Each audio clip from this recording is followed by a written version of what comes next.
Good morning, my love. I'm gonna start this one off by saying there is a 50% chance I might cry. Although I think that's just a standard disclaimer with anybody who knows me. I might cry. Anyway. Something I need to share first, and let's call it I don't even know what to call it. Theory. We'll just call it a theory for now until another more appropriate word comes. So this theory that I've had for a very long time, and I've tested it several times, but not like I did the other day. And essentially what this theory is it boils down to a level of alignment and awareness and that what if. So I talk a lot about how things that irk you are often very clear examples of where you are out of alignment, or something out of your life is alignment, or someone else has acted out of alignment with you. Like, it's just a very clear indication that there is a misalignment. Okay, throat chakra. And there are so many ways that this can be applied, but that's kind of the beauty in the unknowing, right? And when it comes to even just what blocks us from being able to manifest, or blocks us from our truest desires, like literally anything, right, can be a block. Even just our belief that there is blocks can literally be the block. And those things, places, circumstances that irk you are what I want to talk about. Because the other day I had a situation which has been lingering for years at this point, and it's so freaking trivial, but also it's not. And I was sitting there again in this feeling where I was just so peeved, and I'm like, I don't know what to do. And so Adam's like, I saw your post, like, do you need a talk? No, just tell me to sit with it. But the thing is, I did that, and I sat with it, and I asked myself, and this is what I'm getting at, what if this is what is blocking you from your abundance, from the thing that you want actually materializing into your life? Because you never know. Literally, it could be something big, it could be something small. You just never know until you release that thing what it was, right? And that's kind of the catch-22 in it. So what if this thing is blocking you from having what you truly want the most? Can you let it go? And it doesn't have to be true or not, because it's all an exercise and a test in faith. And can you let go of the misalignments? It doesn't matter if that thing is actually the thing that is blocking you, or if it's just contributing to that misalignment of your own energy and your own truth. So I sat there with that question, and I looked at that church sign, and I'm like, okay, I mean, I hear all of you. And for me, sitting with that question, it was so undeniable, because it's like, I am willing to let go of anything and everything and everyone for my singular manifestation. It has been a hard life in doing that, but without a shadow of a doubt, I will drop it like it's hot, even when it's hard.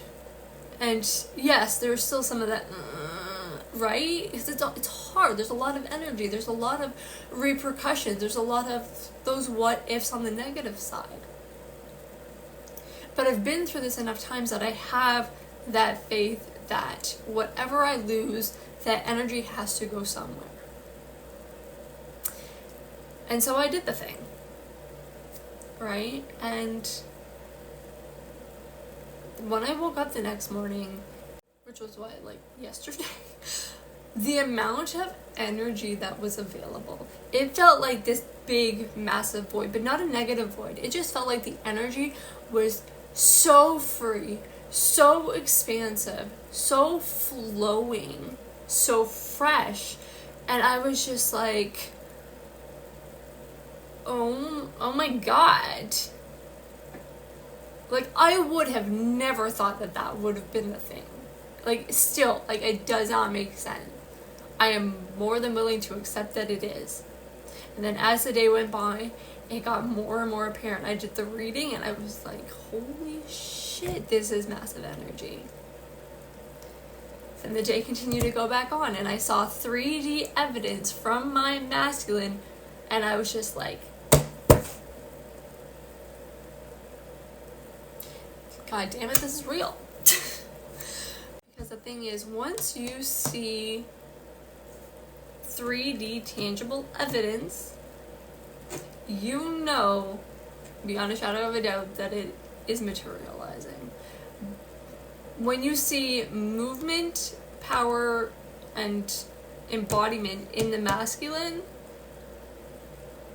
in those elements or counterpart, whatever, however that applies for you, you know that it is like 3D, tangible, real, it's here, go time, right? So I'm sitting there yesterday and I'm trying not to be in a panic. And I like all week I've been uttering the same prayers, like, just please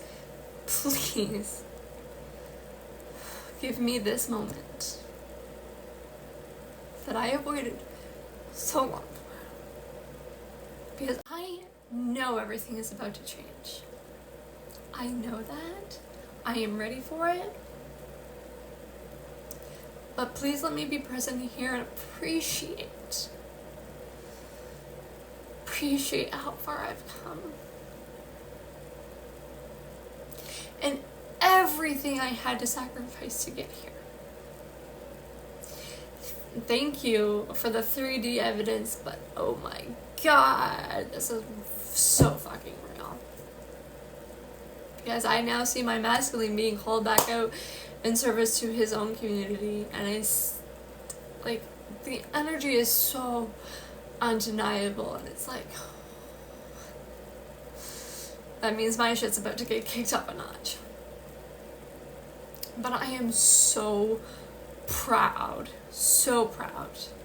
of them, of myself, because I know how much work and energy and just all of the things, the self-forgiveness, the grieving, just the entire process. So please, just let me appreciate this last moment. It's that moment where you look back and it's just, but at the same time you know you have to make that step forward. But please just give me one more moment. Just one more moment. Let me appreciate this. Just right here. Just right here. I'm ready, but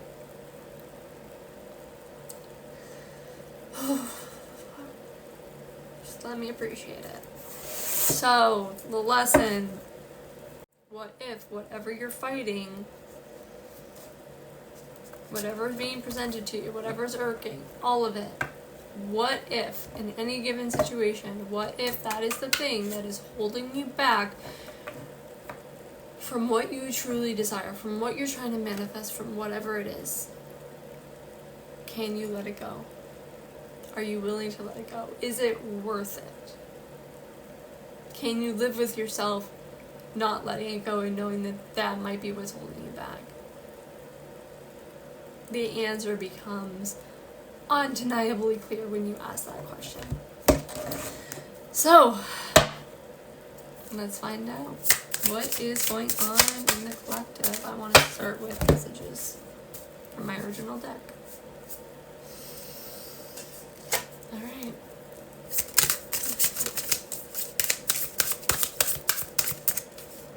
Keeping in mind this could be your higher self, part of yourself, your internal masculine, feminine, your counterpart, even passed on loved ones, guardians. Take it how it resonates.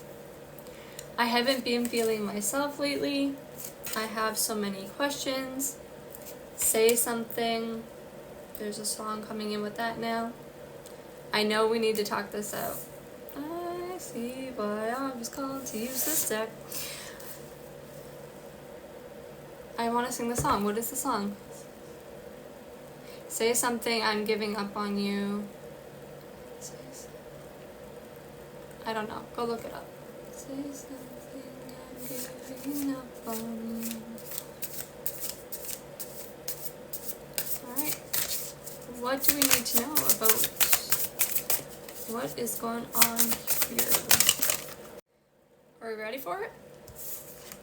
Page of Inspiration and Strength card. When I tell you how many lions I've seen lately that are gilded in gold, energy is undeniable, y'all. So, not only from your journey in having this internalized strength, I promise I will work up that blog post. There's just so much to say, it's hard to make it linear. That strength that you've had to develop in your own journey to be solid in who you are. And the strength that you are going to need to have this conversation that you very much are aware that is coming for you. And that's kind of mirrored in this 8 energy, is this balancing of karma, and even the 8 of Wands is about communication, and again this very interesting with Mercury retrograde and the eclipses and the beginning of Aries season. There's just so much that is being brought to light, and there is this urge to clear things up, make it right, have a level of understanding of what the fuck just happened and why. But it's not combative. It's got this very much please help me understand energy, and that's been coming in for a couple days. And this Page of Inspiration holds the same thing. It's this wanting to understand and conceptualize this chaotic, erratic energy where things have happened and played out, but you're not quite sure how they fit together. And at the same time, you very have seen the greater workings and how and why things have played out, but there's still something that just doesn't make sense to you. You have so many questions, and because of just all of it, you know that this is contributing to why you don't quite feel like yourself. Something is off, and the only way that this is going to come about is by having that level of enlightenment. Can we see the kitty cat with his there's this intuitive knowing that there is something bigger at play, and what that is only going to come about by having this conversation and having the strength to have this conversation. And I think that where that energy lately has kind of been fighting that, and I don't want to say opposed to, because that's not really the energy, and this has been hovering for weeks now. It's an apprehension. It's being unsure, and it's not a fear of what's going to come out of this conversation. It's just how heavy this conversation is going to be. You know that it's needed. It's just how do you even start, right? What is the starting point? And that was a channel that was coming through yesterday, and I was laughing because I'm wherever you want it to. It starts wherever you want it to. Pick a place. Start where you are and work backwards out of the beginning, come forward, pick a point in the middle, and let it be scattered. It doesn't matter. Just say something. So that energy is so clear right now. Tell me more about this conversation that needs to want to happen. Tell me more about this. Knight of Inspiration. So someone or something within this dynamic is going to have that spark. It does have a I don't know what word I was trying to say there. Predominantly, I think they just wanted me to say dominant. That's a whole other thing that's been coming through. There is this predominantly masculine, fiery energy, again, carrying over from the last reading, this very clear masculine energy with coming in with a freaking force, like legitimately something I've never seen before. Knew it was possible, knew it was being worked on, saw the energy, but all of a sudden it's like, okay. So that's the energy. Is like you're not gonna see this coming. Even with me telling you that it's coming, and you know that you're not gonna see it coming. It's gonna fucking blindside you. Tell me more about this.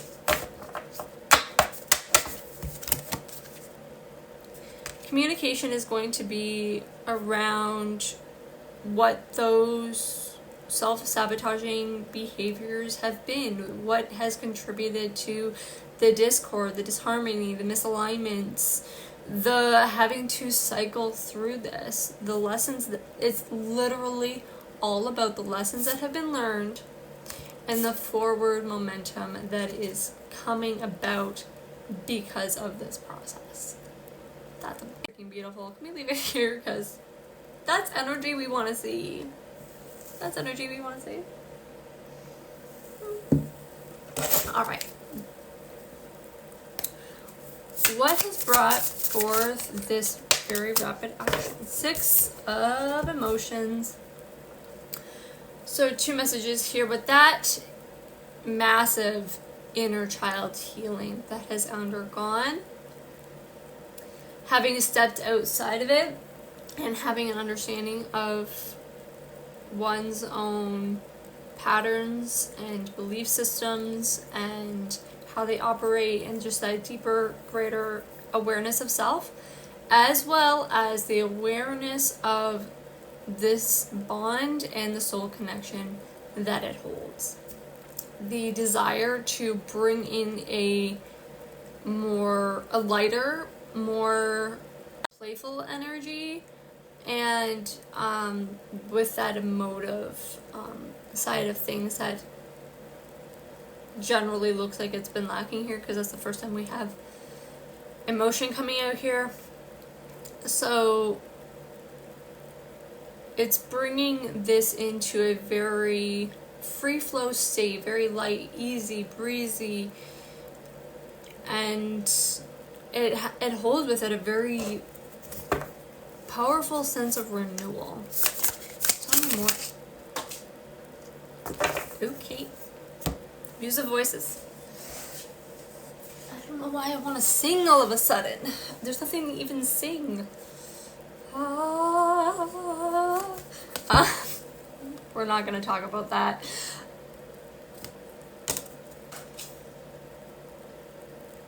Use of voices. Someone is evidently trying to clear their throat chakra because it's time for them to speak up and speak their truth. And it seems like they're dancing in it. I hear you. Sir Danson sings a lot. Can that be their new name? Oh my god.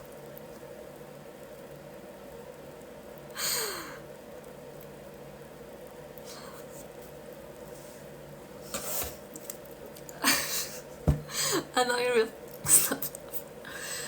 Someone needs to speak their truth. This has heavy eclipse energy. But not only are they standing in it, they're dancing in their truth. And that's a very, I don't want to say precarious. Precarious is not the right word. It's a very interesting energy. We talked about how it's my show. someone is ready to speak their truth. They have the clarity, the understanding, the full embodiment, and they are taking this very playful approach with it, and it's very interesting. It's like they're very concerned about removing the weight and the heaviness of it. They don't want it to be this heavy processing. They've come to an understanding through all of this that it's not that serious. I mean, it is, but it's not that serious. Like,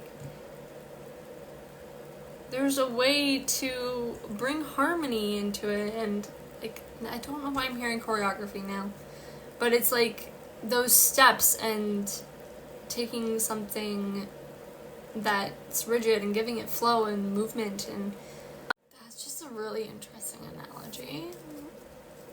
If someone would like to expand on that, that would be lovely. Alright, what don't we see? Knight of Emotions. What we don't see is this masculine energy coming in with speaking his truth, with emotions, and this emotional offer. Very much in a flow state. Very powerful. Very self-aware. And still, there's just like dancing in the energy. I don't understand it. Why are they dancing in this energy?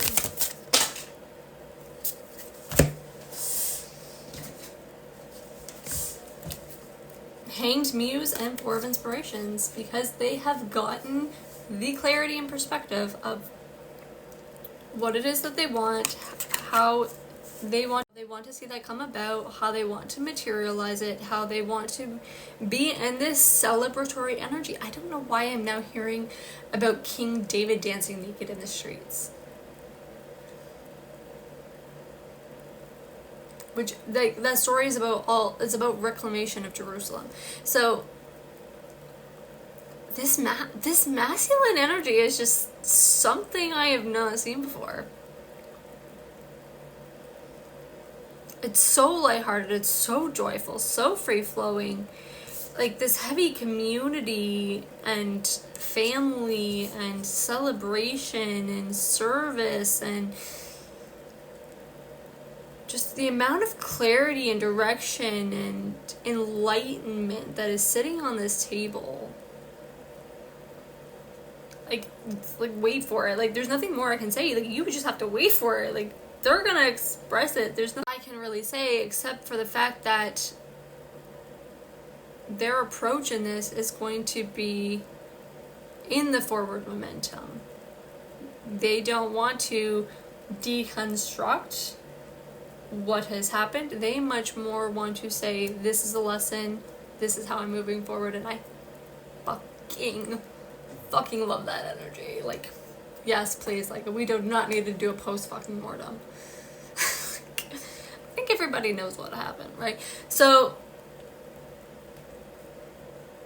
my only advice for you is know what you want and be ready to take the appropriate action, in the whole fucking deck. Just, let's see, we have Awakening, Star card, Muse of Inspiration, Tower card, Death card. Ooh.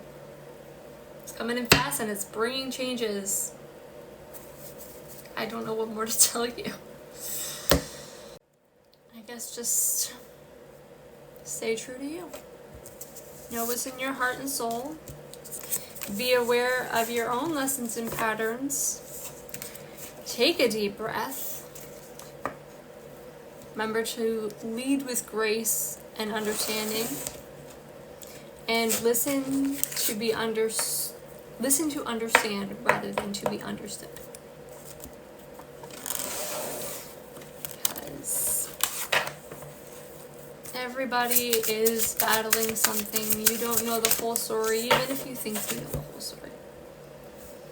Last message, I can't focus on work. This is really affecting me. So, sounds like they want to release this energy so they can freaking focus. I can totally sympathize with that. Alright, best of luck. If you would like a personal reading, you know where to find me. The Spring Equinox reading has been posted and pinned, so that's there if that calls to you. I will also be doing a collective reading, if not right now, at some point, and I have the intention to do a Reiki healing on grief. I kind of reflected back on some older posts and that private performance piece that I did that was all centered around grief and some of the things that I would like to carry forward in that lesson, and just some things that I want to share about the types of people that I've had the privilege of sitting with, and some of the really hard, horrific, challenging stories that people have shared with me and that I can now carry with me, and just all of that. It's truly a privilege to hear people's stories and to be trusted with those really, really dark things, like things that would probably turn your stomach. So I continue meditating on that and waiting for the calling, and then that will be alive on Instagram. So that's all she wrote. Best of luck.